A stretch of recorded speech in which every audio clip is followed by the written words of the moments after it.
Okay, so we're getting this video today to give some feedback on homework set 4. I know that I try to leave my best to leave comments, but I can't write a lot because then it would take me longer than it already does to grade through things. But I want you to have some idea of what has been incorrect. And the feedback videos, of course, are always there to kind of help you correct what has gone wrong and realize why your answer doesn't work. Okay, and that's a strategy we're going to talk about here in just a second with question number 4. For homework week 4, pretty much the whole set went pretty well with the exception of question number 4. So that's where our focus is going to be. But I'm going to walk through all the other answers as well as show you some really great examples from some of your classmates this week. So question number 1 asks us to give examples that fall into each of the 3 categories: area, length, and set. Okay, and for area, the majority of you said fraction circles, which is fine. There's nothing wrong with that. You might have also called them pie pieces. That's about the same, but the technical name for that is fraction circles. Length, of course, might be fraction strips. They do pretty much the same thing as circles, but they do it just in a linear way, more like a line instead of like a circle. Sometimes that's easier for students to visualize and break up. Also, set models. The most common set model that most people list, of course, are the 2-color counters, but it literally could be any set of objects, toys, teddy bears. Those can be set manipulatives. 2-color counters just work really easily for this task. They're small. You have 2 different colors, so you can represent 2 different concepts. It's the pretty good in terms of the best set to use for set manipulatives. Okay, so let's look at 2 and 3. They kind of go together, partitioning and iterating. These are the basis of fractional understanding. Okay, so later on in question 5, when you talk about the idea that students don't have a very weak understanding of fractions, these are kind of the basic 2 concepts that you might want to always include in your lessons, which is partitioning and iterating. Okay, now what does that mean? Of course, partitioning means to break a whole into equal parts. So I'm going to show you some examples of some good work. This one is a student who has broken a rectangle into 4 parts. Here we have one who has used a real-world example of cutting a pie into equal slices for a family meal. So both really good examples. Now, what is iteration? Basically, iteration is the counting of the parts that make up the whole. Now, that is the definition of iteration, but in terms of what does it help you understand, in fractions, I really like this person's answer for number 3. Okay, it says iteration is when students can understand the relationship between the numerator and the denominator. That's a perfect example. The numerator, of course, tells us how many of the parts we have, and the denominator sort of tells us how much they're worth or what size they are. And when I teach this in 203 and 204, one of the biggest issues I have is that students largely struggle with understanding that count and worth are not the same thing. Okay, how many of something you have is not automatically equivalent to what it's worth. If you think about money, this is an easy way to kind of understand this.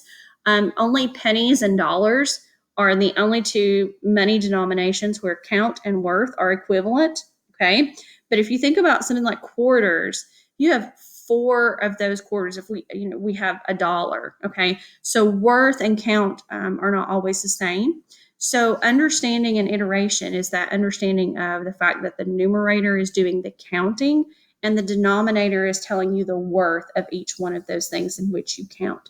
Okay, so I have 1 out of 5 pieces, 2 out of 5, 3 out of the 5, and 4 out of the 5. Okay, again, that's very basic fractional understanding. If you have a student who does not seem to understand that, then that's kind of the first thing that has to be fixed.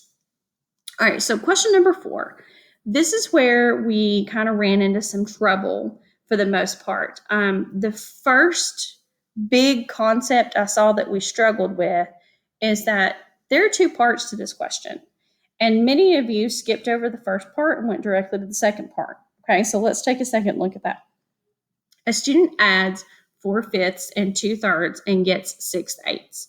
Obviously, if we look at this, you and I can both recognize what they've done. They've added the numerators to get 6, and they've added the denominators to get 8, which is not correct. How will you help the student understand that this is incorrect? That's the first part of this question that has to be addressed before you can move on to the other part. Most of you just skipped right to that. And the answer to this can't just be telling them that they're wrong. Okay. While students, yes, need to be graded on accuracy, if you're not helping them to understand why what they wrote does not make sense and does not work for the situation, then they're going to do it again. They don't understand how that level of thinking is wrong. Okay. And if they don't get that part, they're really going to have a hard time with being able to fix it and do that what you want them to do and understand what you want them to understand. So, how are you going to help them to realize that their answer doesn't make sense? Now, I'm going to be real honest with you here. If you don't know how to do that without explaining how to find common denominators, then you probably don't have a good, solid foundational understanding of fractions yourself. Okay. That's something that you need to kind of be aware of. And there's no time like the present to develop that. If you're going to be working with students in the resource room, you need to have a good understanding of fractions. Because 9 times out of 10, no matter what grade level you're at, unless you're, below the level of fractional understanding, this is a concept you're going to have to deal with. Lots of children struggle with fractions. So let's go back and kind of look at this first and think about, how should I be able to tell that this number doesn't make any sense as an answer without going through and working the problem? Okay. Now, remember, you're dealing with students. They don't know that you're not supposed to add the top 2 numbers and the bottom numbers. They don't know that. And they don't know why they can't. And just telling them that they can't is not enough of a reason why. Okay. There needs to be understanding here. And the understanding needs to be of more than you said they shouldn't do that. So let's think about this. How would I be able to look at this problem and realize that this is a nonsensical answer? Okay. Now, it depends really on what level of student that we're dealing with. I accepted a couple of different forms of this, but my thinking was automatically that I have 4/5. That's very close to one whole. Okay. We're only one part away from a whole. Here I have 2/3, which is also very close to a whole. I'm one part away from a whole. So essentially, I have almost 1 plus almost 1. Okay. Now, almost 1 plus almost 1 should definitely produce more than 1. Okay. If I'm rounding here, if I were to use rational sense and round, this is going to be close to 1 plus 1, which would be closer to 2 as an answer. If I look over here at the answer, this is 6/8. Immediately, what should jump out at you is 6/8 is less than 1. So how is it possible that I added almost 1 plus almost 1 and still got less than 1? That should not make sense. Now, for those of us that are older and have some understanding of that, we can recognize this. If you perhaps have students that are not at that age, you could let them visualize this. But now I'm not sure if some of you have used fraction strips before. I would definitely choose strips here as opposed to circles to try to represent these 2 fractions. Because when you go to try to combine them, combining in a circle is going to be a little bit more challenging of a visual. It's not that it can't be done, it's just going to be a little bit harder to show. I would probably try to use strips here. There aren't just strips that are labeled 1/5 and 1/3, okay? Because it's going to depend on what you choose to be your whole. There are several different color strips, and if I get time later, I'll make a video with my phone and just show you what a set of fraction strips actually looks like. They're not always labeled with fractions because any different one of them could be chosen as the whole. And then the other parts would represent different portions of it based upon how big the whole is. So you can't just say I would take out 4 1/5 strips and 2/3 strips and lay them down side by side of each other. You would have to explain how you went about choosing a 1/5 size strip and a 1/3 size strip. And that would depend on which strip you chose as the whole. So it can be a little bit more complicated here than that. You have to kind of think about that. I discouraged a lot of you from trying to draw out these fractions because there's really no way of me guaranteeing that I have these split exactly into fifths, split exactly into thirds. And I strongly discourage you from drawing those in front of students when we're trying to show an addition here, unless you have grid paper or something along those lines. Okay. And even if you did that, you have to determine what is the whole? What are we saying 4/5 of? Okay, that's important. So we could have shown these visually somehow, depending upon the method that we chose, and shown that when we put them together, they're going to be bigger than the whole. Okay, the problem with trying to draw this is that you would have to draw it already in common denominators, and students are not automatically going to recognize that. That would be something that you would have to already have set up. They're not going to know that you have to use 15ths when you're talking about the whole. Okay, so that's why drawing it can get into be a little bit of an issue. But regardless, 6/8 is going to be less than that whole. This answer does not make sense. Okay, that should be the first thing you help them understand. This also should help us realize that they don't have an understanding of the fact that the numerator and the denominator are not separate numbers. Okay. Someone who does this sees the numerator as one number and the denominator as a separate number. And that's not correct. These two numbers work together to express one value. Okay. Even though they may be telling us different things about that value, they work together to express one value. And a student who does this does not think about it that way. They're thinking about these two go together and these two go together and they're separate. Not the case. Okay. So what would we do? We would go back. We might teach them about this iterating and partitioning again. Okay. Here we have one whole that we've broken into 5 pieces, and we're taking 4 of them. Here we have another whole that we've broken into 3 pieces, and we're taking 2 of them. We're putting them together. Okay. And what we should get is more than one whole here. Now, if you want to talk to them about common denominators, fine. But why do you need common denominators? Why can't you combine unlike fractions? Why can't you do that? Okay. Because until we know what the whole is, until we know how these sizes compare to each other, that's not a calculation we can make. Okay. It's like me telling you to add one pencil plus a box of pencils. Can't do that because you don't know how many pencils are in the box. We don't know the equivalencies there. So if you're talking about common denominators, it can't be, Johnny, you did it wrong. You have to get common denominators. That doesn't help them recognize and understand anything. That is a procedural way of teaching through things. It's fine to show them common denominators, but they need to understand why they need them. And the why is not just because we have to do it to be able to add. Why do you have to do it? Okay. So let's move on down to question 5.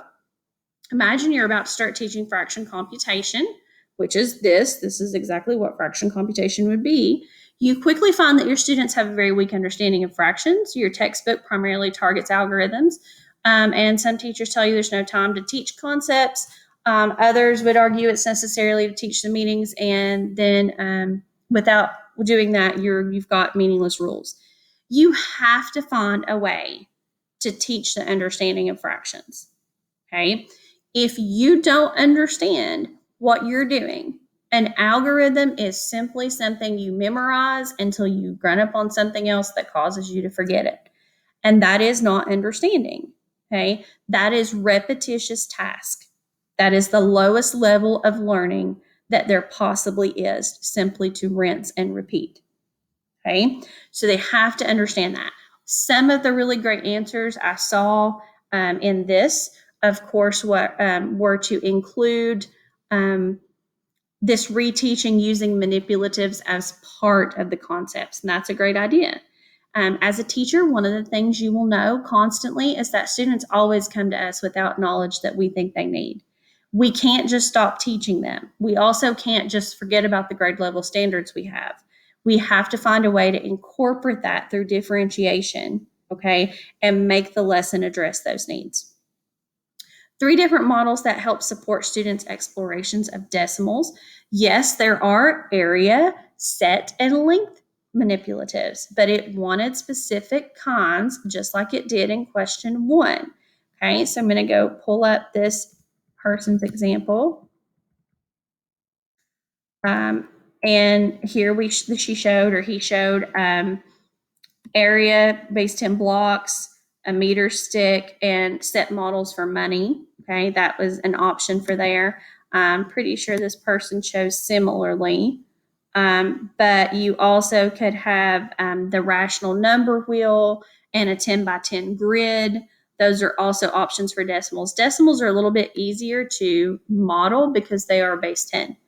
And that's something that is pretty easy to show with the manipulatives that we frequently have. So while we're finishing this up, I want to go back and show you what this student used as their explanation and answer to number 4. Okay.